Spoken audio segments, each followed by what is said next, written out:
The episode kicks off with Kim spilling his guts to this AI robot, talking about how his life's a living hell and how he absolutely hates his job. But hey, he's stuck doing it anyway. Does the robot care? Nope, it doesn't give a damn. Just like the middle child in a family, Kim's completely ignored. The AI robot just leaves him hanging, and Kim's left feeling even more depressed. We find out that the robot's name is Pax, and Kim's feeling betrayed because even Pax won't talk to him. Out of nowhere, another AI robot strolls up and tells Kim to move aside because it's got a package to transport. He steps aside, and the robot takes the package and goes. Kim's sinking deeper into his depression, feeling like he's on the edge of madness. He needs real human interaction, the warmth of a person, not cold machines. You don't want your girlfriend to be a robot, do you? Complete the like goal of 4,100 and please subscribe if you're new. I only need your like and subscribe to keep going.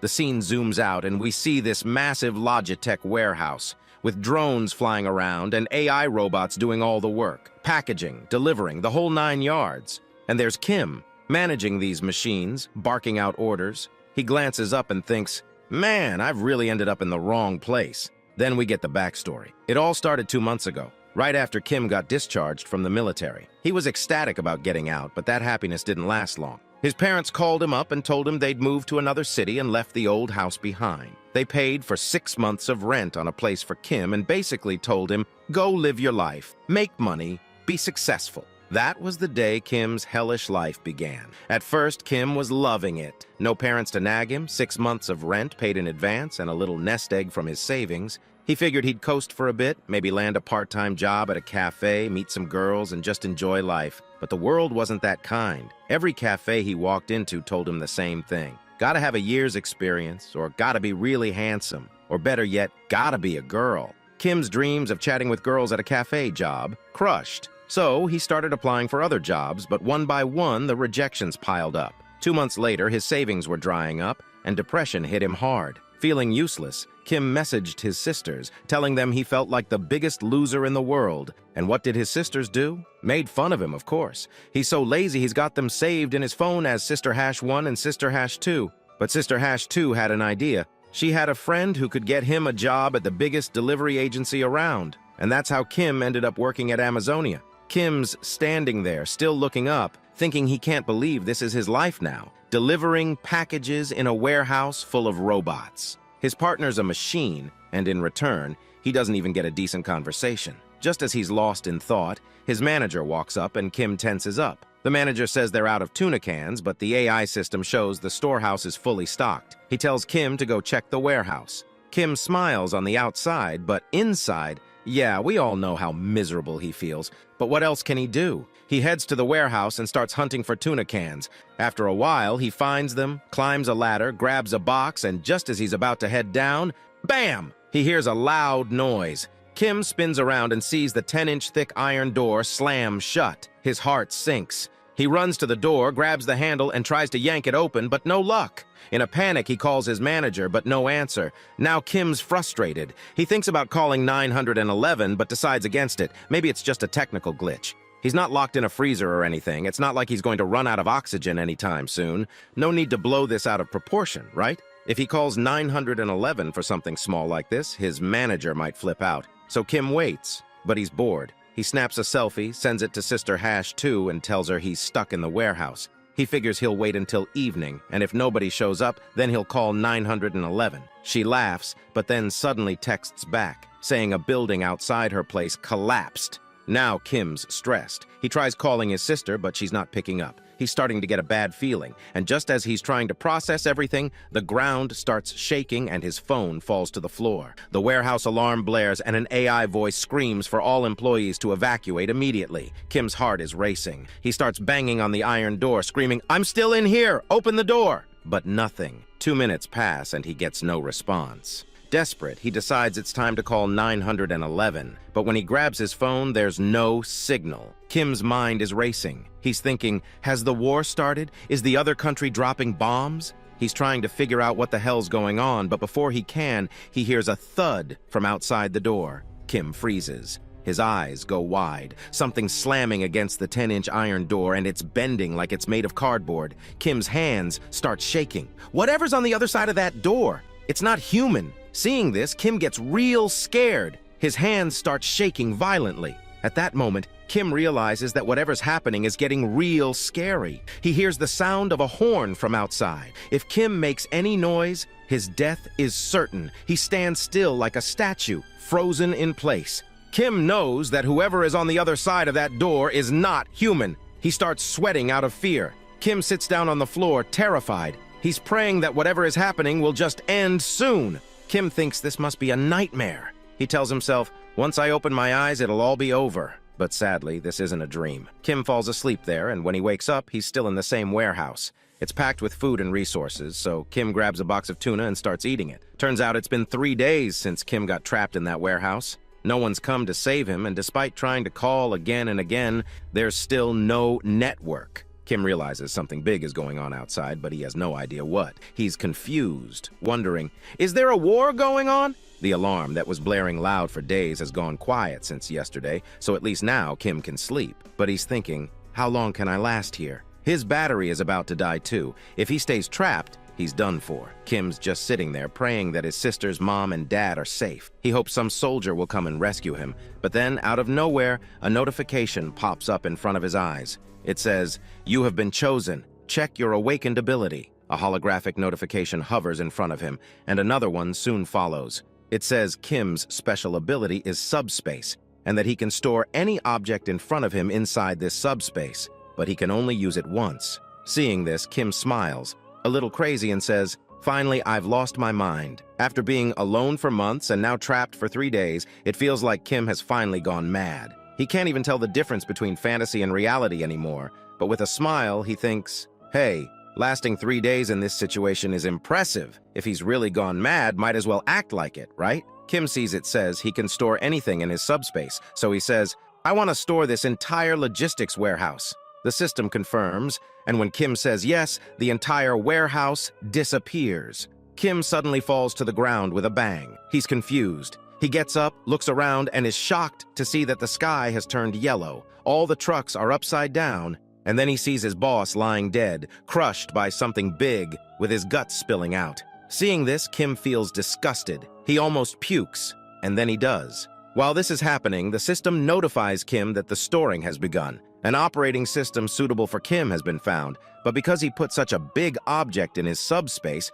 it'll take time for the whole logistics center to be fully stored. We see a progress bar showing 6%, but Kim's too busy puking to care. Suddenly he hears loud footsteps approaching. Kim sees a huge shadow behind him. It's the same growling sound he heard when the doors were slamming loudly before. Now Kim knows there's a monstrous creature standing behind him. We see it, a 15-foot-tall orc with big teeth, red eyes, and blood all over its body, standing right behind Kim. He's drenched in sweat. Kim keeps telling himself, calm down. That noise could just be a gorilla or a bear. Maybe it's just a wild animal, right? Without looking back, Kim starts running, thinking, whatever it is, it's not focused on me yet. If I run, maybe I can get away. But as soon as Kim takes off, the orc growls loudly. Kim glances back, and as soon as he does, his eyes go wide, because a real monster orc is chasing after him. Kim starts screaming, running even faster, but his foot slips in his boss's blood and guts, and he nearly wipes out.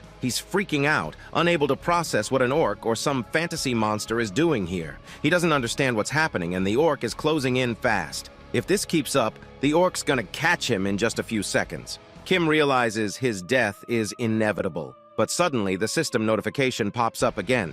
It says, synchronization complete, you can now enter your subspace. The orc is just a few feet away. Kim yells, yes! Without thinking, and a portal opens in front of him. Just as the orc raises its hand to grab him, the portal sucks Kim inside. Now, Kim's standing inside the portal, eyes closed, thinking, am I in heaven? But when he opens his eyes, he's shocked. The orc is still there, staring at him from the other side of the portal, but it can't come in. With a shocked face, Kim asks, why can't it get inside? Just then, a drone flies in and explains that no one can enter the subspace except Kim. Without his permission, no one can get in. Kim's stunned by how human-like the drone is. He looks around and realizes he's standing in the logistics center where he used to work. Damn! Kim just unlocked Amazon. Domain expansion. Kim was confused and amazed. He asked the system, Did you really put the entire Logitech facility inside my subspace, or are the subspace and the warehouse merged? The system confirmed it. Yes, the entire place was now inside his subspace. The same robots were all there, moving like nothing happened. Then the system announced, "Since you've entered the subspace for the first time, you'll receive a reward for completing the tutorial." A 1-mana stone materialized in Kim's hand, but before he could even figure out what the hell it was, the monster outside started slamming against the portal. The noise startled him, and for a moment Kim almost forgot he was being chased by a fucking monster. The orc growled, drooling, staring at Kim with bloodlust. It couldn't wait to tear him apart. Panicking, Kim frantically shouted, "Are you sure the monsters can't get in?"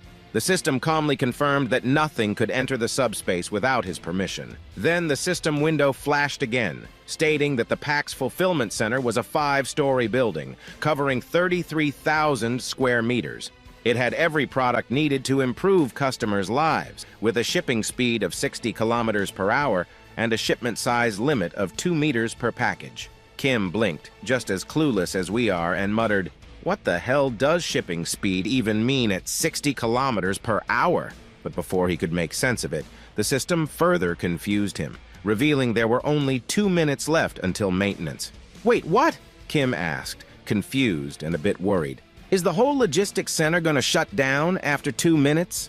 The drone confirmed this, but added that he could use the Mana Stone to supply energy and keep the facility running.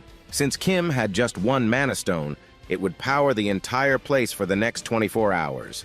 Kim was blown away by the efficiency of the stone, but the drone quickly explained that when the PAX Fulfillment Center was stored inside the subspace, the energy system had been modified to fit its new environment. "So this whole facility runs on Mana Stones?"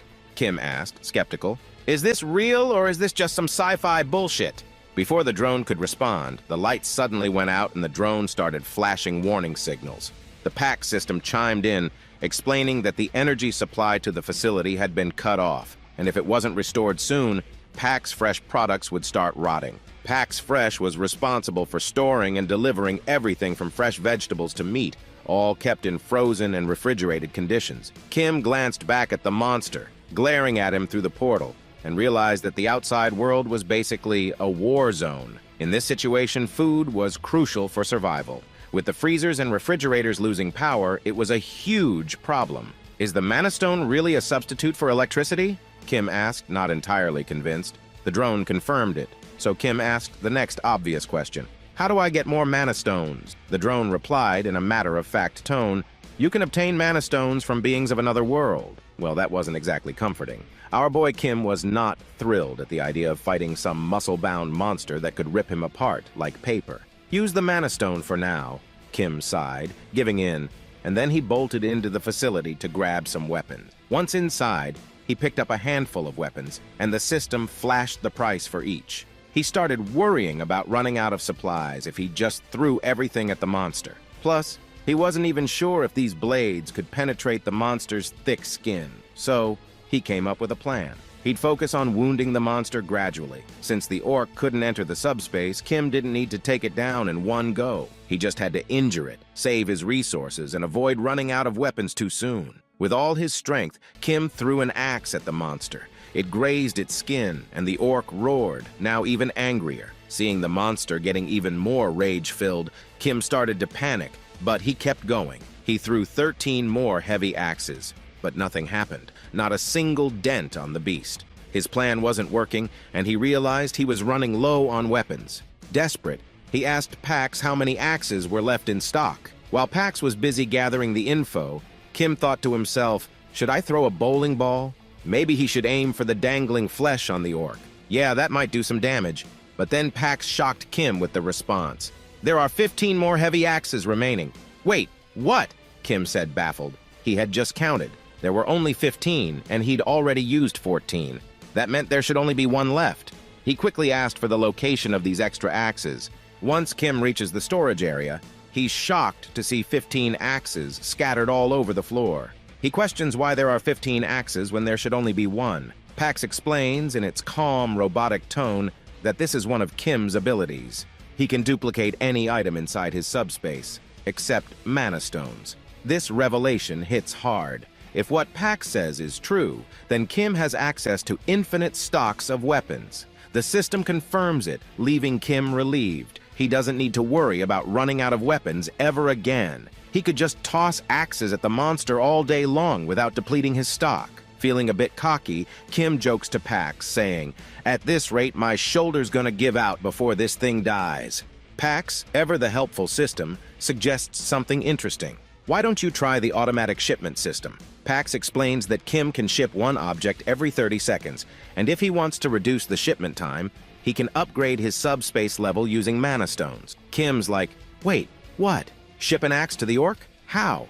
Pax calmly responds, "All you have to do is think about the axe, then shout, 'Ship.'" Kim's like, "All right, let's give it a shot." He thinks about the axe, yells, "Ship," and before he even knows what's happening, the axe rockets through the portal like a bullet, landing right in the middle of the orc's face, killing it instantly. Kim stands there, stunned, his eyes wide open. He's just unlocked Amazonia Prime service on beast mode. Finally, he understands what that 60-kilometer-per-hour shipment speed was all about. Pax then reveals that Kim can adjust the speed, maxing out at 60 kilometers per hour. To go beyond that, he'll need to enhance his skills. Naturally, Kim asks, "How do I level up these skills?" The system explains that he can do so using mana stones. At this point, Kim remembers the monster he just killed and realizes he's going to have to fight more of these creatures if he wants to advance. He doesn't waste time. He grabs some gear from the facility, starting with some lightweight combat boots for around 50,000 Korean won and tactical combat pants for about 78,000 Korean won. He also snags a detailed map of the Seoul metropolitan area and a permanent marker. With his map in hand, Kim circles the Gwangju district and marks the neighboring districts, setting a plan to work his way toward his final destination, Ijeongbu, where he hopes to find his parents. But there's one small problem. Kim's starting from Gunpo, and he doesn't even have a car. He realizes it's going to be a long journey to reach his parents. But hey, in a post-apocalyptic world, a regular bicycle is worth its weight in gold. At this point, it might as well be a Lamborghini. He hops on the bike and starts pedaling through the desolate landscape, determined to survive and find his family.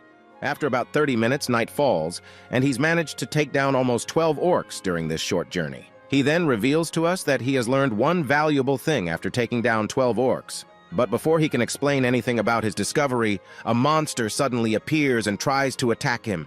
Kim quickly retreats into his subspace, leaving the monster outside. While the monster is immobilized, he uses his shipment ability again to deliver the axe with incredible speed. Unfortunately, the axe misses its mark slightly and only injures the monster's shoulder. To use his shipment ability again, Kim has to wait 30 seconds for the cooldown, and there's also a range limit of 10 meters. Despite these downsides, he's learned that his skills are pretty amazing and can be improved by gathering mana stones and upgrading them. Besides shipment, Pax's ability has other applications, and we will figure out soon what that is. Suddenly, the monster notices movement behind him, and when he turns around, he sees the axe flying back into the portal, and then it comes back, hitting him in the face again, sealing his fate on the spot. This is actually the second application of Pax's shipment ability, which is also known as product retrieval. It automatically brings back dispatched items, which is just as convenient as the shipment ability. Kim uses his retrieval ability once more to get the mana stone from the monster. He's kind of curious why he can't simply retrieve the mana stone like this without killing the monster. He then asks Pax the same question and learns that he can only use the retrieve skill on the stone because it belongs to him only after he kills the monster. Nevertheless, Kim steps out of his subspace and reveals to us another piece of crucial information he had learned about this apocalyptic world. Apparently, the bizarre orcs aren't the only creatures ravaging the planet. There are also winged monsters, and he knows it's going to take a lot to hunt one of those down. Suddenly, he hears cries for help. But before he can figure out who is calling, the scene transitions to a man named Choi, desperately trying to run. He's so exhausted that each step seems heavier than the last, and a flying creature is trying to hunt him down. The monster swoops in, slamming the man from behind and sending him crashing to the ground in agony. There's another person behind the injured man, but before this other guy can help his friend up, the monster lands right in front of him and blocks his path. Its ferocious mouth is drooling, as if human flesh is the most delicious thing in this area. But strangely enough, the monster doesn't attack the man standing in front of it. Instead, it turns its gaze toward Choi, who is lying on the ground, groaning in pain. The man is bewildered to see that the monster isn't attacking him and realizes that this creature was targeting Choi all along.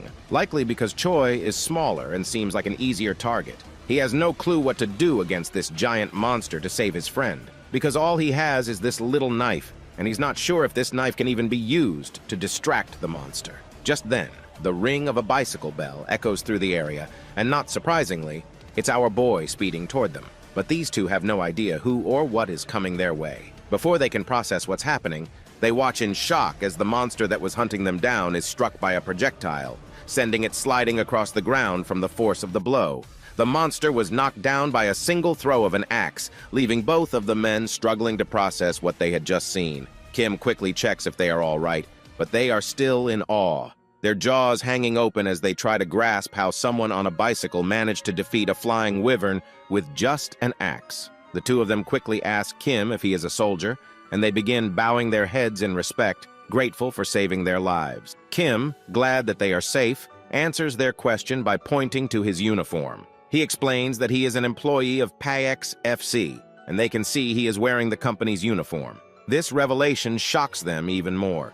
They had assumed he was a seasoned soldier given his impressive skills and appearance. Even if he wasn't a soldier, his abilities are so extraordinary that if they hadn't seen it with their own eyes, they'd never have believed that someone could take down a wyvern with a simple axe throw while riding a bicycle. Kim is surprised to learn that these people are familiar with the concept of abilities. One of them quickly agrees, mentioning that he has an awakened ability himself, though it's just a modest driving ability. Given the circumstances, he hasn't had a proper chance to use it. The other Choi begins to laugh and admits he feels a bit envious because he hasn't awakened any ability himself. Kim then asks if there are any other people around. Choi confirms that there are not, explaining that they are in Block C, which has a logistics center. A lot of people gathered here, but unfortunately, monsters did too. Most of the people were attacked, killed, or eaten alive. Only around 10 to 15 survivors are left, and they are relatively isolated in Block E's underground terminal. He further explains that they were looking for a road that vehicles could use, and they also wanted to gather some daily necessities, but suddenly they were attacked by the monster. The other person then suggests that instead of talking here, Kim should join them. He's welcome to come with them to their living quarters on the 4th floor of the basement. They assure him that the monsters never attacked that area, so they can sleep comfortably there. They even offer him some light snacks. Kim considers the offer, eyeing the opportunity to gather some info on the vehicles they mentioned earlier. He's desperate for any leads on how to get a functioning ride. After a moment of hesitation, he decides to accept the invitation, even though he's still unsure if he should trust them fully. As they begin to walk away, the camera pans back to the dead monster lying on the ground. That's when our boy, Kim, quickly retrieves the mana stone from inside the beast, tucking it into his subspace. He feels a surge of relief, knowing that these guys have no idea about his ability. And since Kim isn't exactly a benevolent god, he knows he's got a backup plan. If anything goes south, he can escape into his subspace without a second thought. A while later, they finally reach the basement. As they walk in, Kim's eyes widen in shock. He sees a man who looks like he's just taken down an orc all by himself. Kim's heart skips a beat. This guy is no joke. The atmosphere inside the basement is tense, and Kim starts to realize just how dangerous this place really is. He's definitely scared, but he's got to keep his cool. Choi quickly runs over to his friend, asking what happened and if everything is all right. The orc killer reassures him that everything is fine, explaining that the orc must have wandered in by accident. Fortunately, it didn't see them, so they were able to take it out easily. No one is injured, but they can no longer be sure that the place is safe. On the other hand, Kim feels a bit terrified by how dangerous this place is, but he quickly snaps out of his thoughts when the orc killer asks about him. Choi explains that Kim is the one who saved them from the wyvern and used to work for Pax FC. He also mentions that Kim is quite strong, having killed the wyvern with a thrown axe from a distance.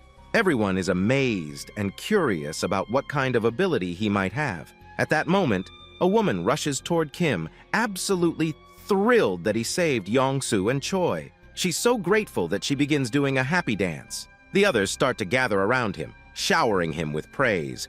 Kim tries to downplay it, saying he was just doing what he had to do. Just as our boy is getting so much attention, Choi tries to disperse the crowd, telling them not to tease the young guy. Just then, the orc killer speaks up, saying that everyone here has been working together for over 10 years, and that Yongsu and Byung-chul are like family to him. He's genuinely grateful to meet someone who saved his family and introduces himself as Lee Jin-mok, the center manager of Amazonia. He even bows his head in respect for saving his two friends. Once the pleasantries are over, Jin-mok gives Kim a brief rundown of the place.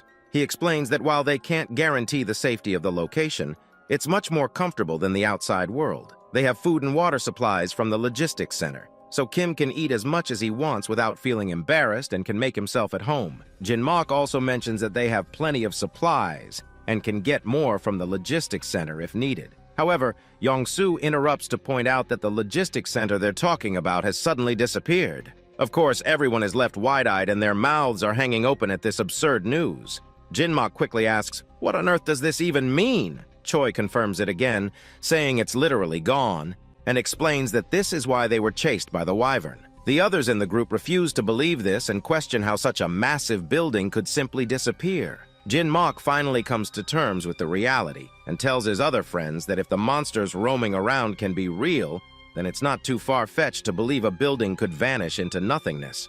Meanwhile, Kim stands silently, and I'm not quite sure if the disappearance of that logistics center has something to do with our boy's subspace. Anyway, the manager tries to keep everyone calm and tells them that no matter what, they need to dig through the tunnel. If they stay here, things will only get worse. He encourages everyone not to be discouraged, saying their time has just come a little early, and they will start heading into the tunnel as soon as possible. The woman from before tries to motivate the others by reminding them that even without the logistics center, they still need to think about their next move. So she insists they must force their way through. Kim turns to the manager, asking what "force our way through" actually means. The manager explains that everyone here has homes elsewhere, and vehicles are essential for travel. However, with the roads blocked, they need to find a way through. Kim perks up at the mention of the vehicles and asks for more info. The manager confirms they do have working vehicles, but explains that all the roads are blocked. The golf course obstructs the way to the north, containers block the east, and the southern Yongdong Expressway is completely destroyed. The tunnel to the west is the only exit, but unfortunately, a group of wyverns has taken over that tunnel. Until now, everyone has been surviving by getting food and water from the logistics center, but now they have to force their way through. The manager tells Kim that he doesn't have to go through the tunnel since the blocked roads are for vehicles, and there are ways to escape on foot or by bicycle. However, Kim quickly responds that he needs a vehicle as well, and thinks it's best to go through the tunnel. The manager does not try to change our boy's mind any further, and simply says he's welcome to join them if he's up for it. Kim smiles and says he'd be glad to work with them. Kim also thinks to himself that it would be better if he kept his abilities hidden. While the group seems nice enough, he can't ignore that they've been struggling to survive while he was safe in the center. They might have run out of food and supplies, and he's sure they won't be upfront about their situation. He understands their need for secrecy and plans to stay cautious as well. He then turns to the manager and says he wants to check out the situation with the tunnel and the wyvern. He's planning to go scouting, but in reality, he just wants to use his abilities to demolish that horde of monsters and rack up some sweet mana stones. The scene then flashes back a little. After taking down a bunch of monsters, he's saved up 5 magic stones. With these, he can cut the cooldown on his shipping ability down to 5 seconds. That's when he sees 3 new shipping abilities. The first one is Precise Delivery, which, as the name suggests, locks onto the target and guarantees a hit. The second is Simultaneous Delivery, which lets him ship up to 2 items at once. The third is Automatic Delivery, which allows him to automatically deliver designated items, with the timing interval being adjustable. As cool as these sound, each one costs about 10 stones. And our guy is totally looking forward to seeing them in action, though he's still a bit unclear on what exactly automatic delivery does. In the present moment, he's grinning from ear to ear, thrilled that he saved up the magic stones and looking forward to his scouting mission to earn some more. Or so he thought. His dream of purchasing fantastic abilities is quickly dashed when he finds himself stuck with Yong-soo, one of the guys he had saved earlier. When our boy asks him why he's tagging along, Young-soo says it's too dangerous to go outside alone. Kim quickly reminds Young-soo that he was the one being chased by a wyvern, but Young-soo insists it doesn't matter because he can't let him go alone. Besides, he's confident that Kim will save him again if needed. Kim then remembers Young-soo mentioning he had awakened a driver's ability, so he asks him if he can see a message window or something like that. Young-soo says he hasn't seen any message window or anything like that, but he has a gut feeling that he has indeed awakened an ability. It just hasn't fully matured yet. Well, this info isn't exactly reassuring to Kim, and he's starting to feel pretty worried. As night falls, their bike zooms down the road at insane speeds. Kim is literally sweating in fear as he watches Young-soo steer the bike with one leg while trying to balance on it. When he asks why Young-soo is driving like this, the man responds that there are so many cars on the road and it's hard to see. That's when Young-soo spots a wyvern up ahead. Kim quickly tells him to stop since he can't see a thing. It looks like the monster has finally caught up to their presence, and as it glares at them, Young-soo asks what they should do. Just then, a projectile hits the monster, taking it down in one blow, leaving Young-soo completely baffled. Meanwhile, Kim calmly tells him to keep his head straight and not look back. While he says this, he sneakily retrieves the Mana Stone and stores it in his subspace. Finally, Young-soo points out that he can see the tunnel up ahead. He slams on the brakes, but before Kim can ask him why he stopped in the middle of the road, the reason for their abrupt halt becomes clear. They see a ton of monsters crawling around the area. Young-soo is absolutely terrified, and it wouldn't be surprising if he's already sharted in his pants. As one of the monsters starts to walk toward them, Young-soo is pretty sure their game is over. Even with the electric bikes, there's no way they can outrun this many wyverns. Just as Young-soo braces himself for the worst, Kim decides he has no choice but to use his subspace ability. He quickly calls up his system, dumps his Mana Stones to cut down the cooldown from 30 seconds to only 5 seconds. Young-soo, confused, asks what the heck he's doing, but Kim doesn't bother to explain. Meanwhile, the monster lets out a deafening roar, and every monster in the vicinity starts closing in from all directions. Just in the nick of time, Kim shouts, "Ship!" and a projectile comes crashing down, taking out the monster and saving Young-soo. Young-soo, still anxious and panicked, glances back and is left wide-eyed when he spots a huge portal behind them, and Kim was standing in front of the portal. Then we see Kim upgrading his subspace 6 times, reducing the cooldown time of shipment to just 5 seconds. Pax explains that if Kim wants to reduce the shipment time even more, he'll have to upgrade his subspace level further using Mana Stones. On the other hand, after taking down the monster, Kim quickly grabs the Mana Stones from it and tells Young-soo to stick close, because that's the only way he can keep him safe. Young-soo, still clueless about what's going on, nods and follows, though he's wondering why there's a whole logistics center behind them. Just then, more monsters show up, trying to attack Young-soo, but with Kim's Amazonia Prime service in full swing, he takes out a wyvern in one shot. But it ain't over. More wyverns show up, and this time, they're gunning for Young-soo. Thinking fast, Kim opens his subspace in front of Young-soo, acting like a shield, saving him from the attack. The monsters don't back down, though. They brutally slam into the subspace barrier, but Young-soo, caught off guard, stumbles back and falls to the ground. The monster regains its footing and charges again, but Kim slips into his subspace just in time, leaving the creature to crash into the barrier once more. The next second, an axe flies out, taking the monster down in one clean hit. Young-soo watches the whole thing in awe,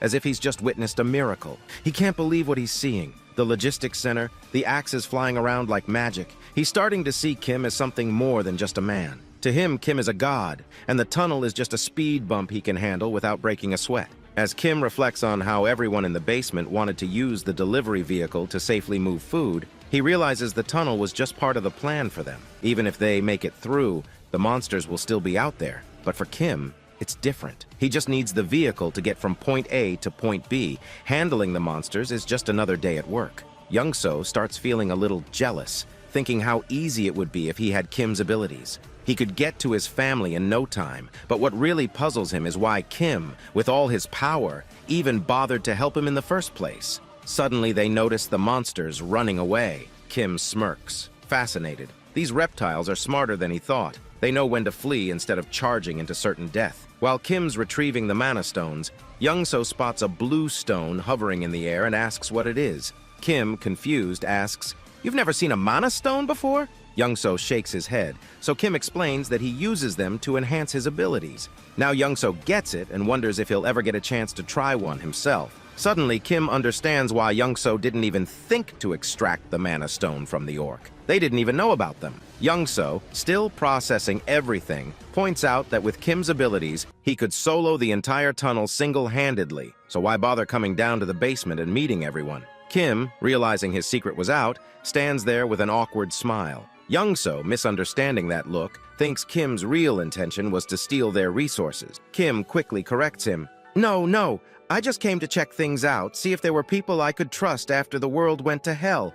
I didn't plan on clearing the tunnel, I just wanted to see if it was doable. Young-so apologizes for assuming the worst, but Kim reassures him there's no need to worry. I didn't know the way to the tunnel anyway, so if I'd come alone, I wouldn't have made it through. You helped more than you know, he says with a grin. Kim then suggests they head back since the wyvern has receded for now, but there's no telling when it'll attack again. That's when Young-so nervously asks how far Kim's planning to go that he needs a vehicle. Kim explains that he's trying to reach his family, and his final destination is Uijeongbu, near the Gangnam district. Hearing the word Gangnam, Young-so is startled. With a trembling voice, he says, I'm heading to Indeokwan, which is on the way. If it's not too much trouble, can I come along with you to Indeokwan? My family's there. Kim isn't sure how to respond at first, but Young-so continues, saying he's not confident he can make it home safely on his own. My driving ability won't help me in a fight, but with you around, we've got a better chance of getting through. Young-so promises to help Kim reach Gangnam faster than anyone else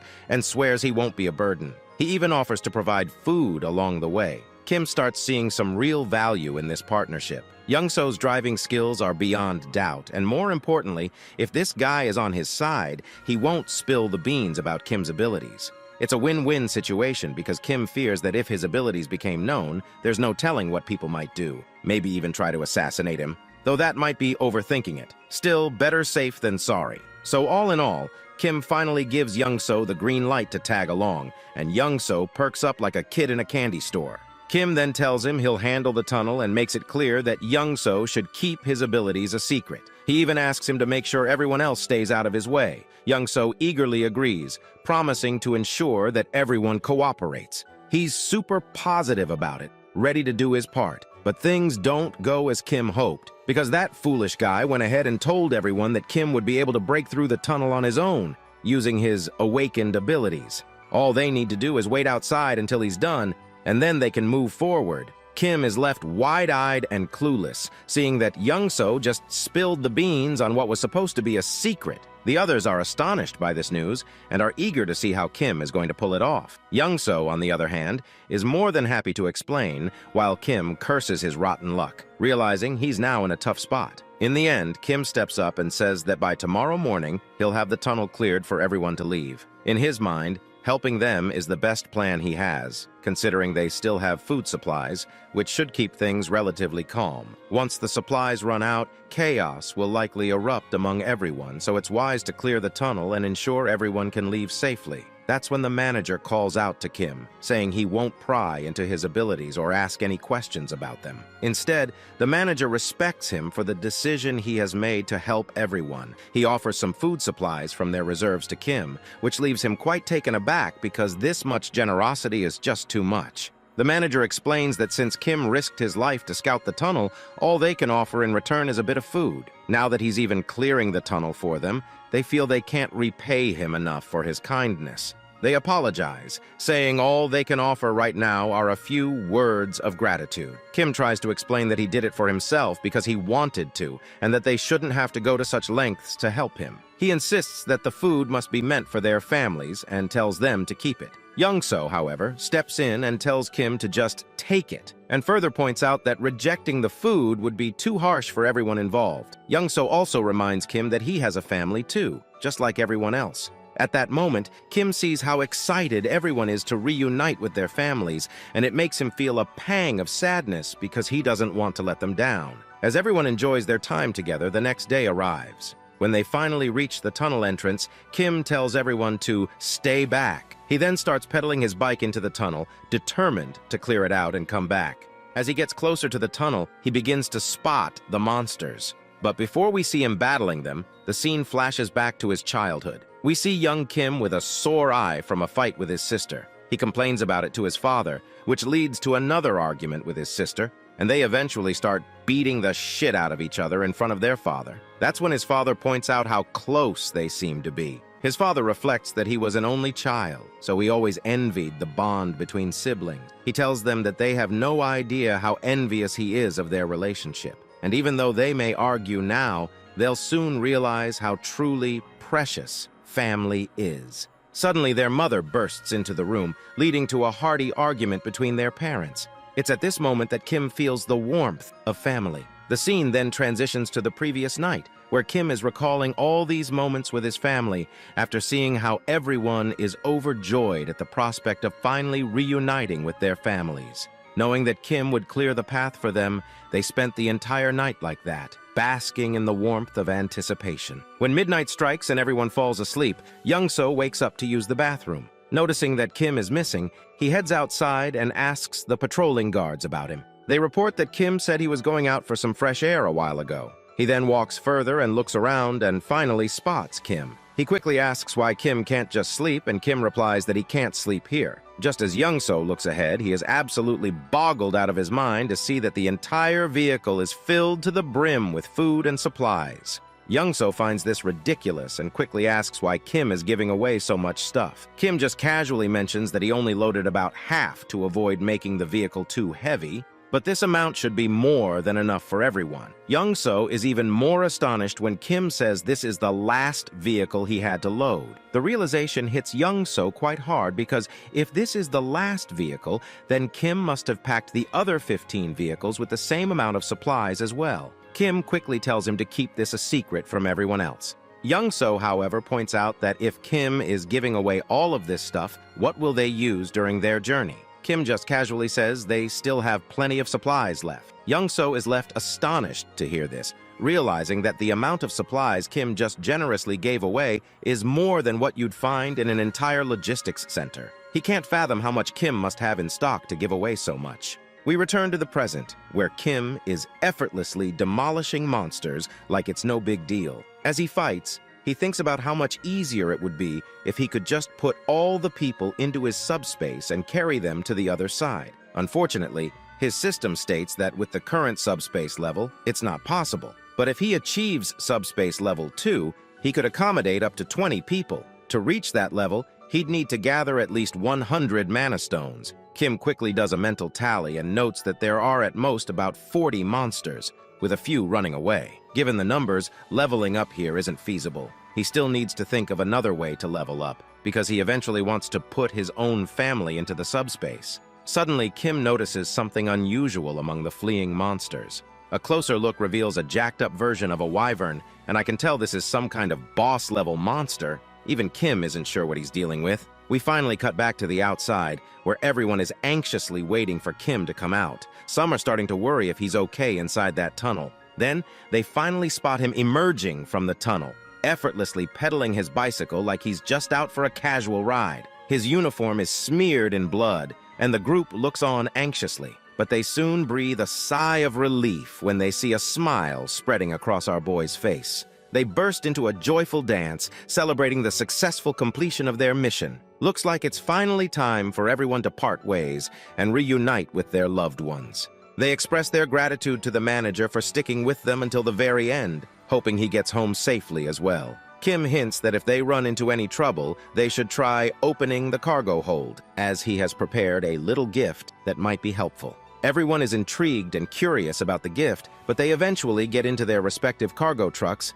and start making their way through the traffic. Once they cross the tunnel, they wave their goodbyes one last time and head down their separate road. We then see Kim sitting in the passenger seat, still preoccupied with the monster he saw in the tunnel. He's unsure if it was actually a wyvern, as it fled so quickly he didn't get a good look. He starts wondering if the wyvern he spotted was a leader, or maybe just an adult version of these monsters.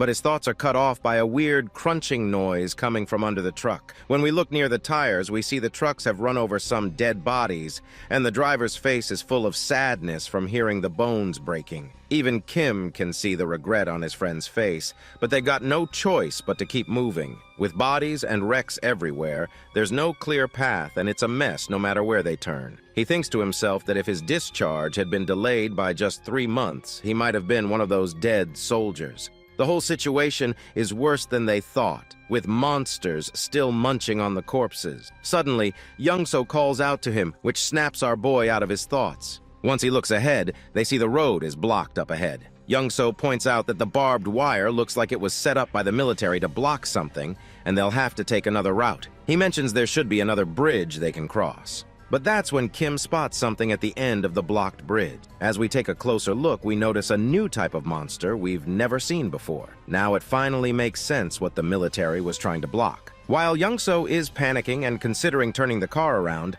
our boy sees this as an opportunity to level up his subspace. He then notices a narrow sidewalk on the road, perfectly blocked on both sides. He quickly tells Young-so not to turn the car around and asks if he can pass the vehicle through that sidewalk. Kim explains that he's come up with a good plan to get through this situation without having to turn back, and he's thrilled about pushing the truck through a literal pedestrian sidewalk. Young-so is shocked by such a suicidal choice, especially when an orc appears in front, scattering the mutant hounds. The monsters don't seem to be friendly with each other at all. Even though the orc has the advantage in size and strength, the mutated dogs are simply more numerous. The poor orc doesn't stand a chance against such a hungry pack, and their hollow mouths don't stop them from tearing flesh. Kim and Young-so can only watch the blood and flesh flying in every direction. Poor Young-so is really scared, and even though he knows Kim's abilities, he's doubting the sanity of going straight through. Just to be sure, he asks what Kim meant, and if he really plans to cross this bridge. Kim is confident more than his frightened friend realizes.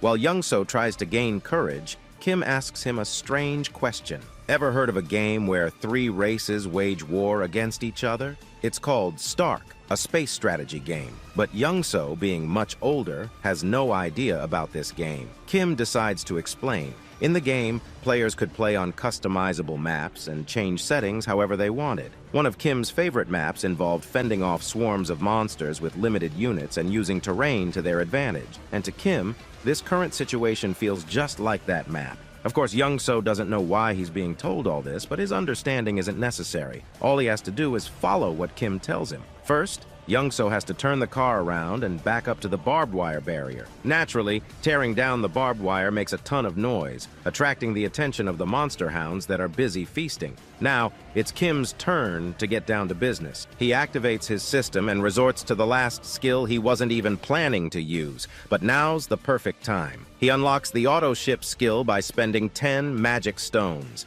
He immediately asks Pax to use all his remaining magic stones to increase the shipping speed. Pax did so without delay, and now the shipping speed had increased to 100 kilometers per hour. Now that everything was ready, Kim could invite the mutant hounds that had been eating the orc to come at him. After a hearty lunch, it's playtime. The unsuspecting dogs rushed forward, but they didn't make it in time. The double-door refrigerator quickly demolished them completely. As you can see, this game was not fun for the hounds. It didn't end with the first refrigerator. More and more came after it. In just a few seconds, Kim received 12 magic stones, and he was very happy about it. The reinforced shipping range and delivery had been improved while he was still clearing the tunnel. Kim might be throwing axes instead of refrigerators now, and together with the recently improved precision delivery, it could be quite effective. But while using precision delivery last time, Kim found out that this skill doesn't track the target all the way. Instead, precision delivery only slightly corrects the direction according to the movement of the target.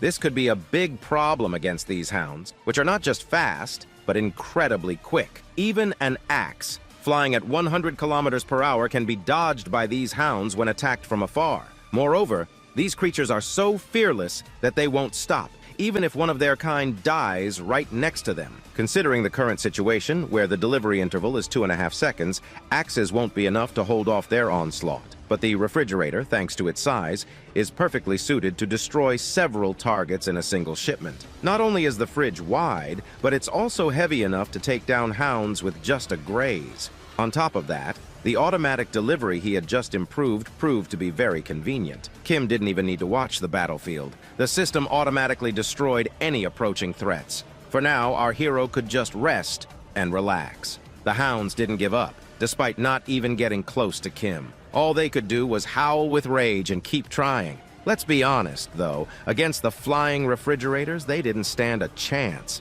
As the battle continued, Young-so had the carelessness to look back. He nearly lost his jaw in surprise when he realized what he saw. He thought Kim could only throw axes, but here were refrigerators that were beyond his imagination. Okay, one flying refrigerator was something he could still picture, but a new one every 2 seconds was unbelievable. Plus, why would the logistics center have so many refrigerators in stock? Young-so began to wonder if the stock being retrieved was coming out as new products. Even if axes are indeed retrieved and reused by Kim's system, how it could work with refrigerators was unclear to him. Young-so just couldn't believe it and froze in place. He didn't even notice when Kim came back to him and asked if he wanted something to eat. Young-so finally realized what was going on and asked a question to make sure. He wondered if it was possible that Kim's supply was infinite. Kim was a bit surprised by the question. He thought Young-so had figured it out a long time ago, but he was wrong. All this time, Young-so had thought Kim was collecting axes after using them to recharge them,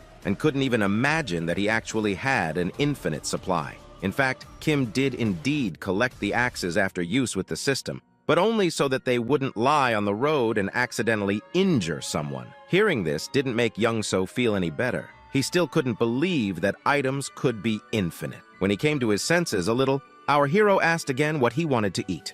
Young-so had had a difficult day of emotional turmoil, so a Coke Zero and a donut were more than enough for him. While they ate quietly, the delivery system behind them was mercilessly scattering hounds. Young-so was a little ashamed of his stupidity and how he had underestimated Kim's abilities, but he was still grateful for the food, even if it was infinite. Our hero was only happy to share, and was also grateful to Young-so for his trust from the beginning. Now, if Young-so needed anything, he should just let Kim know. Kim had almost everything in stock, but Young-so wasn't in a hurry to overuse someone else's generosity. He had enough of what Kim had done for him, clearing the way of monsters and helping him get home faster. After crossing this bridge, it would only be about an hour's journey to his home. Kim was happy to hear that his friend would be able to see his family soon. Young-so was too, but he also had fears about what he might find there, just hoping that his family was safe. Kim understood him well, for he too was worried about his own parents and sisters. He wanted to give Young-so a gift and noticed his ragged clothes. He shouldn't return to his family like this. Besides, the hounds were still continuing their futile attempts, and they had time to solve the clothing problem. The only remaining question was what style Young-so would choose. He was already uncomfortable with Kim helping him, even with clothes, but he didn't refuse. After all, Young-so was sure that Kim had what he needed: aviator glasses and a cool jacket. Just what a top-class driver needed to drive around the apocalyptic landscape. Wow, is that you, Truck-kun? Just in time, the hounds were almost finished. Only a couple more to go. With his new look, Young-so gained an unprecedented confidence, and sure of the truck's durability, he decided to head out right away. His movements were fast and precise. Even Formula One drivers would envy him. Kim barely had time to grab on tightly before Young-so slammed the gas. The remaining hounds didn't even try to stop them as they drove straight down the narrow road. Young-so was lightning fast when it came to anything about driving. At this rate, he only needed 20 minutes to drive home. But Kim had to hold on tight. The truck flew down the broken roads like it was on a highway. Poor Kim shouted in vain for Young-so to drive slower, and it looked like he was about to throw up. Luckily, his suffering wasn't long. They finally arrived at Young-so's house, or rather, what was once his home. Now it was a ruin. Young-so stands outside his house, staring at the broken-down buildings from the window. The destruction is brutal, and in his mind, he's trying to convince himself that these buildings were old. That's why they fell apart. But deep down, Young-so's hand is trembling. He's standing in front of his own door, scared out of his mind, afraid of what's on the other side. He's thinking, what if my family isn't there? What if I open this door and find their bodies? His fear is suffocating. He keeps repeating to himself that they're safe, that he'll open the door and everything will be fine. But his hands won't move. He's too paralyzed to turn the handle. Kim, standing behind him, watches and knows exactly what's going through Young-so's mind. The man drove like a madman, clearing what should have been an hour's drive in just 20 minutes, all for the hope of reuniting with his family. It shows just how desperate he was to get here. But now, face to face with the possibility of finding something horrible, Young-so can't move. Kim understands. If it's a corpse he finds behind that door, Young-so might as well die too. Kim knows Young-so won't be able to open it, so he steps up, places a firm hand on Young-so's shoulder, and offers to open the door for him. Young-so freezes, a mix of frustration and fear painted across his face. Then, almost on the verge of crying, he begs Kim to do it. Kim, knowing that no one ever wants to confirm their worst nightmare, slowly steps forward. If Kim were in Young-so's shoes, he'd be terrified too. He'd want someone else to open the door for him. So turning back one last time, Kim tells Young-so that he's going to open it. Before Kim can even touch the handle, though, the door swings open from the inside. Both Kim and Young-so freeze in shock. Young-so's eyes widen as he sees his wife and daughter standing there. His wife calls his name in a soft, warm tone, and his daughter cries out, "Daddy!" Young-so's wife starts crying, and before you know it, Young-so's breaking down too. He runs to them, and the three of them hug, tightly as if they'll never let go. It's a raw, emotional moment. Kim, standing a few feet away, just watches, giving them their space. Through the tears, Young-so asks his wife how she knew to open the door. She explains that she heard voices from outside and saw him standing there through the peephole. That's why she opened it. His daughter, still crying, blurts out, "Dad, I hate you! Why did you make me wait so long? I was so scared!" After a while, Young-so's wife finally notices Kim standing in the background. She asks, "Who's this?" It's only then that Young-so remembers Kim's presence. But before he can explain, Kim's vision starts to blur, and suddenly, bam! He collapses to the ground. Young-so shouts, calling out to Kim, but Kim can't hear anything. His body is shutting down. He hasn't slept properly in 3 or 4 days, and the exhaustion finally caught up to him. The darkness overtakes him, and Kim slips into a dream. In the dream, he's hit by brute force, but it's not a punch, it's a pillow. And standing there, holding the pillow, is his elder sister. She swings it at him, knocking him to the ground, and Kim shouts at her, asking why she hit him so hard. "It hurts!" he complains. But his sister just looks at him, annoyed, and says, "What do you mean hard? That was a soft hit. You're such a crybaby." She's unbothered, brushing it off like it was nothing. Meanwhile, Kim is ready to run to their dad and tattle on her. He storms off, determined to complain to their father, but his sister couldn't care less. She stands tall, holding the pillow like a champion, declaring she's won the pillow fight championship of the month. Suddenly, the scene shifts. Kim's dad is sitting with him and his younger sister, trying to mediate a sibling argument. He calmly explains that family, as annoying as they can be sometimes, is precious. One day, Kim will realize just how lucky he is to have them, and how much love there is in those sibling squabbles. Kim's father reminds him that no matter how much they fight, the bond they share is something to cherish. After that, Kim's mom storms into the room, scolding Kim's dad like it's her job. She's frustrated, telling him she asked for help with dinner, but here he is, just chilling. The scene cuts to the whole family sitting around the dining table, eating delicious food, laughing and sharing stories. As they sit, Kim's mom calls out to his older sister, Soil.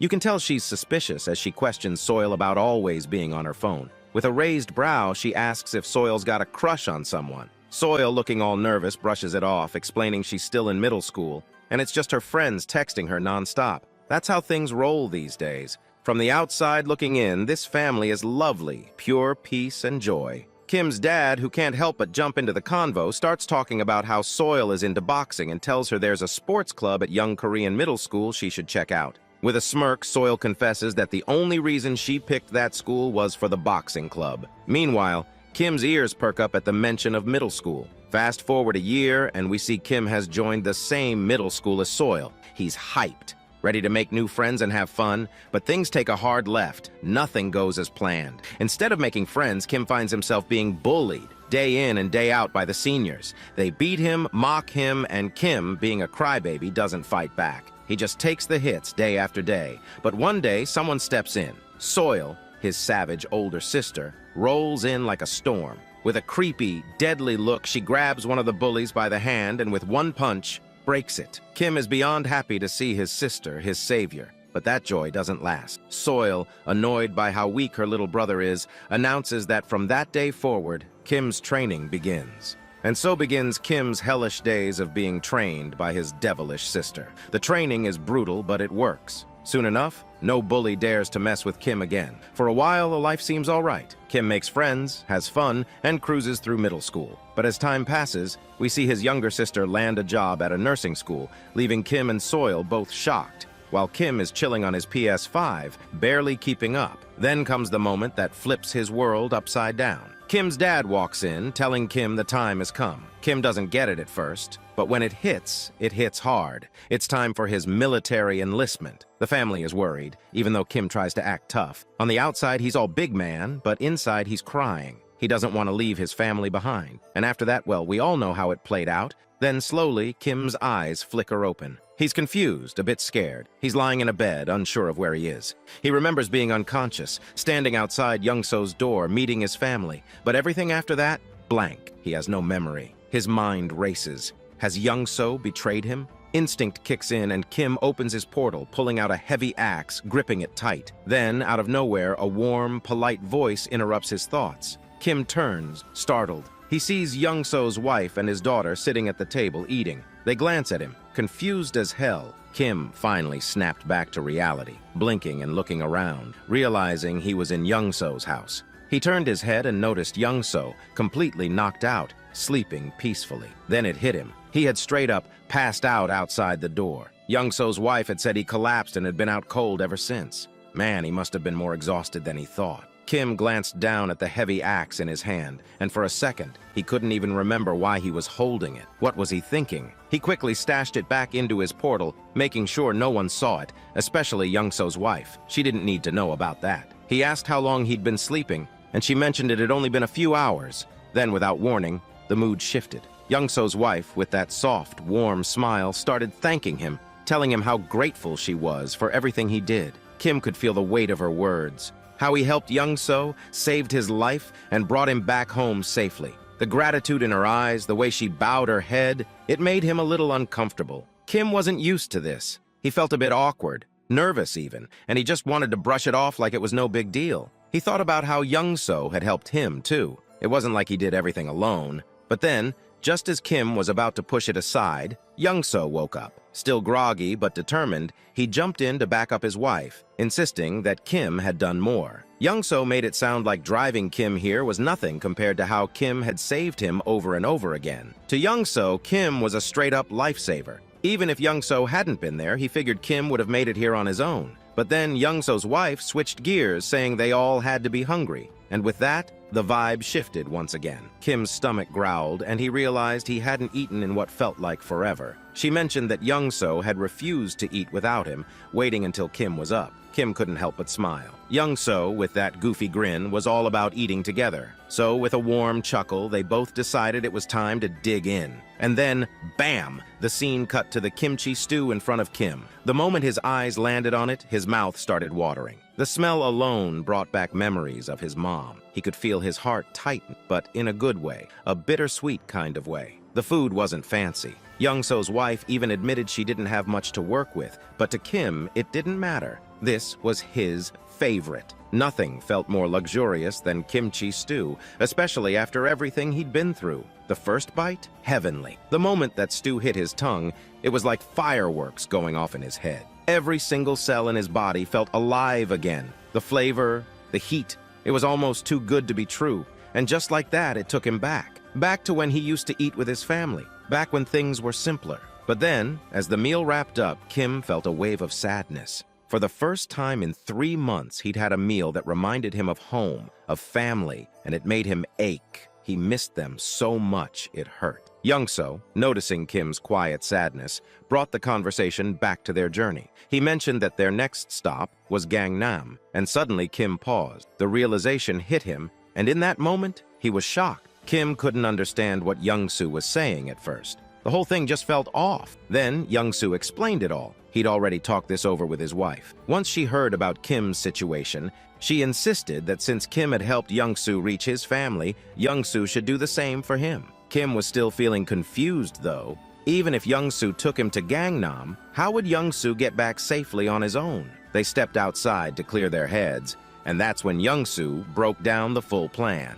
He'd drive Kim to Gangnam in his truck. Then Kim would have to leave his electric bike with Young-so. Once they got to Gangnam, Young-soo would use the bike to make his way back home. Hearing this, Kim finally started to calm down, but the whole thing still didn't sit right with him. Why was Young-soo going out of his way to help him? Sure, Young-soo was a god-level driver, and with the bike, he'd be able to dodge most monsters, but the guy didn't have any combat skills. If a big monster, like a viper, came after him, it would be game over, and it made no sense. Young-soo had a truck full of resources. His family was safe. Why risk it all just to help Kim? Something wasn't adding up. So Kim finally decided to ask the question that had been bugging him. Why was Young-soo putting his life on the line for him? Young-soo smiled warmly, like he knew Kim was going to ask that. Then he dropped the real reason. Why did Kim help him first? Kim didn't want anything in return, didn't ask for favors. He just helped. If Kim hadn't been there, Young-soo would have died in that tunnel. So now, Young-soo wanted to repay the favor because they were in the same boat. Kim might have an awakened ability, but that didn't mean life wasn't still tough for him. Young-soo knew what it felt like to be desperate, to hold on to hope that your family is out there somewhere, safe. That's why he risked the tunnel. And now, he wanted Kim to feel the same joy he did when he reunited with his family. But Young-soo, with that sly grin, reassured Kim that if things got too dangerous, he'd get out. His driving skills would get him out of any situation. He wasn't about to risk his life unnecessarily, so Kim didn't need to worry. That's when Kim got hit with a flashback. He remembered when he first left for the tunnel, spotting a car with the keys still inside. Young-soo could have left everyone behind, but he didn't. He stayed with the group, helping them out. That's when Kim realized Young-soo was lying. He wasn't going to abandon Kim. He just didn't want to admit how far he was willing to go to help. So, with a kind smile, Kim agreed, but he added a condition. If Young-soo was coming with him, he had to bring his family along. Kim explained that he'd upgraded his subspace, and now he had the ability to bring others inside. Young-soo's family would be safer in there than in the building. Without hesitating for even a second, Young-soo threw on his gangster sunglasses and grinned like a boss, ready to drive that truck with his god-tier skill. Meanwhile, Kim had already upgraded his subspace to level 2, using 16 of his 116 mana stones. Now he could fit up to 20 people inside. The system told him it would take 6 mana stones a day to maintain it now, but that didn't faze him. The system asked if Kim wanted to allow external presence in the portal, and he said yes. Moments later, Young-soo, his wife, and his daughter entered the subspace. The look on their faces said it all. They were speechless. The Logitech Center was massive, stocked with endless resources. Kim called out to Pax, introducing him to Young-soo's family, and Young-soo told them that if they needed anything, Pax would handle it. Everything was infinite. They could use whatever they wanted without hesitation. Kim's wife looked absolutely shocked. It was like she couldn't believe what she was hearing. Meanwhile, Kim told them he had some business to take care of, so they should just enjoy themselves. The place was theirs for now. After that, Young-soo turned to his daughter and asked if she wanted to play princess with Daddy. They looked so happy together, and Kim couldn't help but smile as he watched them. Then, something else happened. Kim's new ability unlocked. A laboratory where he could combine, classify, and transform any registered item in his subspace. And just like that, the possibilities became endless. Kim sat there, his mind racing as he wondered if his abilities were truly what he thought they were. He remembered the first time his ability unlocked. It was called Subspace. Back then, he could store anything he wanted. If he stored an apple, that apple would be in his subspace for life. But then, by some crazy accident, he ended up storing the entire Logitech Center in there, which completely upgraded his ability. His subspace merged with the Logitech Center, evolving his powers even further. Now, no one could enter his subspace except for him. But that wasn't the wildest part. The Pax AI from the Logitech Center, yeah, that merged with his system too. Now, those cold mechanical AIs had developed human-like emotions, and just when he thought it couldn't get crazier, the mechanisms from the Logitech Center, like shipment, evolved. Now he could launch items at 100 kilometers per hour. Subspace alone was insane, but with the addition of Pax AI, it was a whole new level of madness.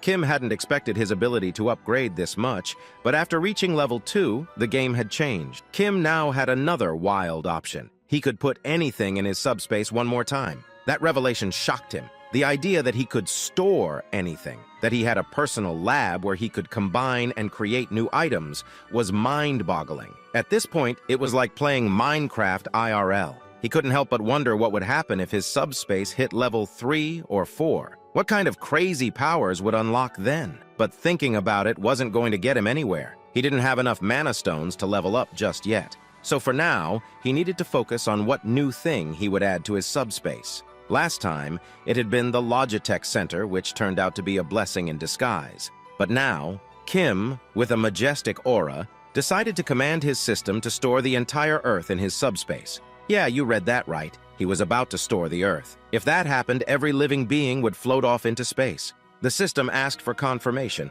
and Kim, with a bit of tension, confirmed. But after 2 minutes, nothing happened. Then the system sent a notification: failure. The Earth couldn't be stored because it was outside the storage range. Kim sighed, figuring something like that would happen, but he had to try. It was worth a shot. Suddenly, Youngso appeared, talking about the route to Gangnam. Kim listened, but quickly asked why Youngso wasn't playing with his daughter like he had said. Youngso smiled kindly and explained that his daughter had been scared in the building, never feeling safe. But now, in this new place, she felt secure, and that's why she'd finally fallen asleep. It was all thanks to Kim. Youngso was grateful, and Kim, always humble, reminded him that Youngso had helped him just as much. If it hadn't been for Youngso's driving skills, Kim wouldn't have made it this far. They were even in his mind. But Youngso, with a serious tone, said he'd do whatever he could to help Kim. The scene shifted, and there they were. Youngso, driving his truck in God mode, rocking his gangster glasses. Kim was tense, feeling like the air had gotten heavier. Something was off, and he could feel it. Youngso, smiling,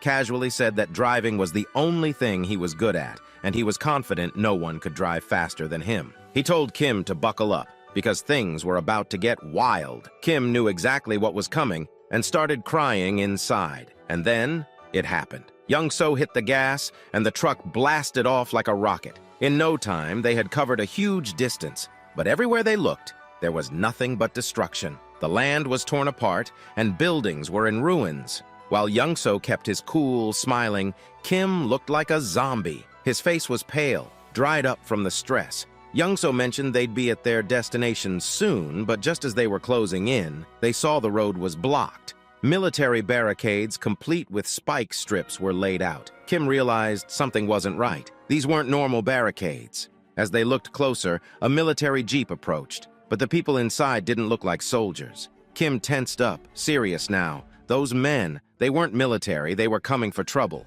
Kim knew if they tried to escape, they'd be gunned down. Youngso asked, tense, what they should do. Kim opened his portal and told Youngso to get in. He'd handle the rest. Without hesitation, Youngso slipped into the portal, and Kim prepared to face whatever came next. Kim stood by the truck, eyeing the three guys stepping up with guns in hand. They strutted up like they owned the place, barking orders. One of them, all muscle and no brains, had the nerve to tell Kim to get out of the truck. Kim, barely holding back a smirk, just stared them down with a deadly glare. Without a word, he stepped out. They popped open the back of the truck and were shocked to see it packed with food. Their eyes lit up, like they hit the jackpot. They turned to Kim, asking if all that food was his. Kim, calm as ever, just nodded. But the musclehead stepped up, flexing his authority, and said that this food wasn't Kim's anymore. It was theirs now. Kim knew these clowns weren't military, not even close. These jokers were just after his resources.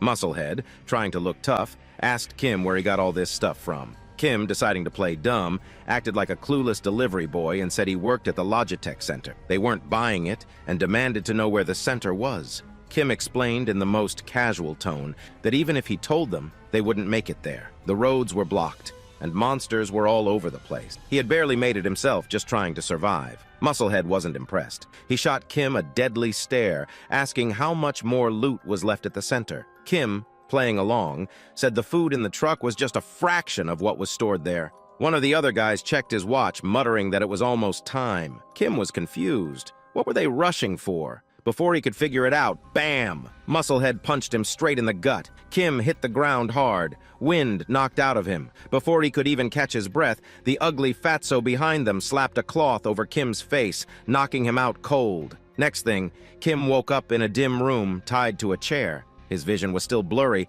but he saw Ugly Fatso sitting in front of him on some wannabe commander's throne. A body lay on the ground nearby, blood pooling around it. Clearly a dead soldier. Kim quickly put it together. These thugs had taken over the military base. Ugly Fatso started talking, explaining how they'd killed off the military and made themselves the new bosses around here. Turns out they'd been fighting Vibrants. flying monsters that came every day at 6 p.m. sharp. The military had tried to fight them off with guns, but nothing worked. So they recruited people like Ugly Fatso and his crew. But when the military couldn't keep up, Fatso and his gang just wiped them out. Now, Ugly Fatso was the self-proclaimed commander. He made it clear to Kim that he hadn't killed him yet only because he needed him. Kim's job? To go back to the Logitech Center with some of Fatso's guys and raid it for resources. If Kim succeeded, maybe, just maybe, Fatso would let him join their gang and protect him. Kim had heard enough. Annoyed didn't even begin to cover it. He was beyond done with these clowns. He stood there, pissed, thinking about what to do next. Then it hit him. This military base would make the perfect addition to his subspace. Without a second thought, he ordered Pax to store the entire Joint Commander Communication Headquarters into his subspace. Fatso didn't even realize what was happening. He sat there, confused, as the entire military base around him disappeared. 1 minute it was there, the next it was gone. Poof! Fatso was left sitting on his chair, out in the middle of nowhere, completely clueless. By the time Ugly Fatso figured out what had happened, it was too late. Kim had already disappeared into his portal, leaving Fatso sitting there with nothing but his chair in the middle of the deserted wasteland. At least Kim was nice enough to leave him something to sit on. Write the next part in the comments and don't forget to like and subscribe. Goodbye.